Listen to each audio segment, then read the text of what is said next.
Siliguri girls primary স্কুলে নতুন ভর্তি নিয়ে ক্ষোভ প্রকাশ করলেন অভিভাবকেরা।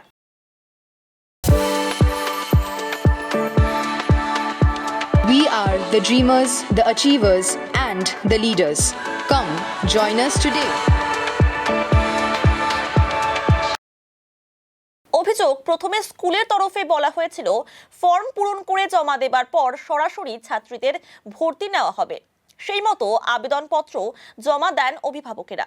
এরপর আজ ভর্তির জন্য স্কুলে পৌঁছান অভিভাবকেরা। এসে জানতে পারেন আবেদনপত্রের মাধ্যমে নয়, লটারির মাধ্যমে ভর্তি নেওয়া হবে ছাত্রীদের। এরপরই ক্ষুব্ধ হন সকলে। স্কুল কর্তৃপক্ষের বিরুদ্ধে ক্ষোভ প্রকাশ করেন তারা।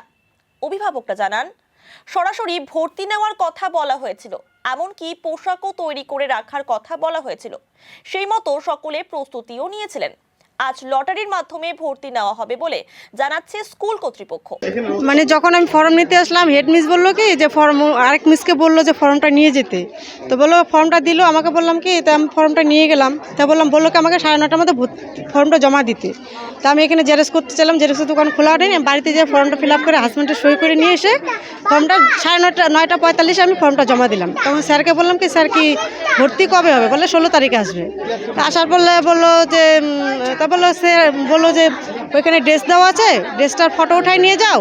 তা আমরা ভর্তির জন্য কী কী লাগবে বললো, যা যা ডকুমেন্টস দেওয়া আছে ওগুলো জেরক্স করে নিয়ে আসেন, লাগবে নাহলে রক্তর গ্রুপ করে নিয়ে আসতে বললো, আর ফটো উঠাই নিয়ে আসতে বললো। এখন আমরা 16 তারিখে আসছি, এখন এসে বলতেছে আমরা 73 নাম্বারে কোনো ফর্মই দিইনি। তো ফর্মটা যদি না দেয় আমি ফর্মটা কী করে জমা দেবো? আর এখানে 73 নাম্বার আমার আছে, এখন পরে আছে কিনা আমি জানি না। এখানে বলতেছে 52 নাম্বার দেওয়া হয়েছে, কিন্তু তাহলে আমাদের ফর্মগুলো কোথায় গেলো? আমাদের ফর্ম ছাড়া তো আমরা এখানে আসিনি। না, আমাকে লটারির কথা কোনো কিছু বলে নাই। আমি জিজ্ঞাসা করেছিলাম স্যারকে যে স্যার কি লটারি হবে? হ্যাঁ বললো যে 16 তারিখে ভর্তি হয়ে যাবে।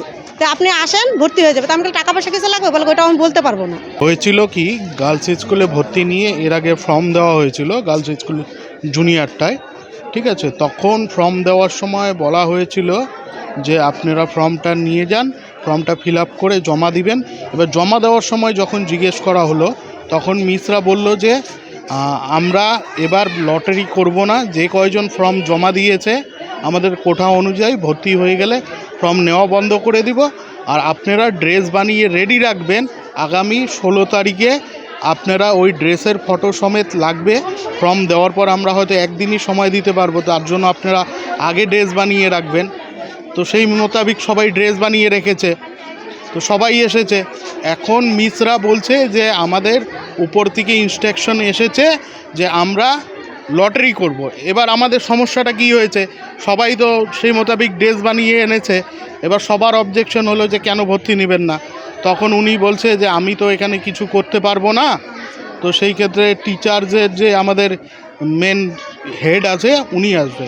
তো এখানকার লোকাল কাউন্সিলর আসলো। তো আমি জিজ্ঞাসা করলাম লোকাল কাউন্সিলর, উনি বললো যে উনি আমাদের টিচার্সদের হেড। তারপরে উনি আসলো, কথা বললো যে আমি কি করব, এটা চেয়ারম্যানকে জানাতে হবে চিঠি দিয়ে। তো আমাদের বক্তব্য হচ্ছে এই যে যখন আপনারা ফর্ম দিলেন তখন কোনো নোটিশ করলেন না যে 25টা সিট হবে, লটারি হবে। আপনারা বললেন ডাইরেক্ট এবারে অ্যাডমিশন করব, আপনারা সেই মোতাবিক ড্রেস বানিয়ে সম্পূর্ণ রেডি হন। তো এখন কথা থেকে আপনারা সরে আসছেন কেন? কমিটমেন্ট একটা জায়গাতেই হতে হয়। তো সরকারি কর্মীরা যদি এভাবে কথা পরিবর্তন করে, সেই ক্ষেত্রে আমরা যাব কোথায়? এখন সময়সীমা খুবই সীমিত, বছর শেষের দিকে নতুন সেশন শুরু হবে, বাচ্চাদের ভর্তি করানো অন্য জায়গায় মুশকিল। স্কুলের প্রধান শিক্ষিকা মিতা ঘোষ জানান, প্রথম দিকে আবেদনপত্র জমা দিয়ে সরাসরি ভর্তি নেওয়ার কথা ছিল। এরপর ঊর্ধ্বতন কর্তৃপক্ষের তরফে নির্দেশ আসে লটারির মাধ্যমে ভর্তি নেওয়া হবে। সেই নির্দেশ মতোই কাজ করছি বলে জানান তিনি। গার্জেন, আমি তো বললামই আপনাকে বিষয়টা, যে গার্জেন তরফ থেকে বলা হচ্ছে যে লটারি হবে না। এটা প্রথমে 26 তারিখ পর্যন্ত যখন আমি অর্ডার পাইনি, তখন আমি বলেছিলাম যে একটা নির্দিষ্ট টাইমে এসে ফর্ম বন্ধ করে দেবো।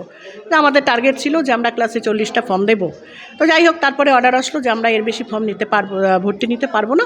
তখন আমি সেটা অর্ডার বন্ধ করে দিই। তারপরে আমাকে আমাদের কর্তৃপক্ষ বললেন যে তুমি লটারি করে এত বাচ্চা তুমি নেবে না। ততক্ষণে অলরেডি আমার 35টা ফর্ম ইস্যু হয়ে গেছে। তা বলে তুমি লটারি করে বাচ্চা নাও। তারপরে তো আমি 52টা ফর্ম গেছে, তো 52টা ফর্মের মধ্যে লটারির কথাই হবে এবং সেই হিসাবে আমি নোটিশ দিয়েছিলাম। না, 26 তারিখ পর্যন্ত লটারি ছিল না।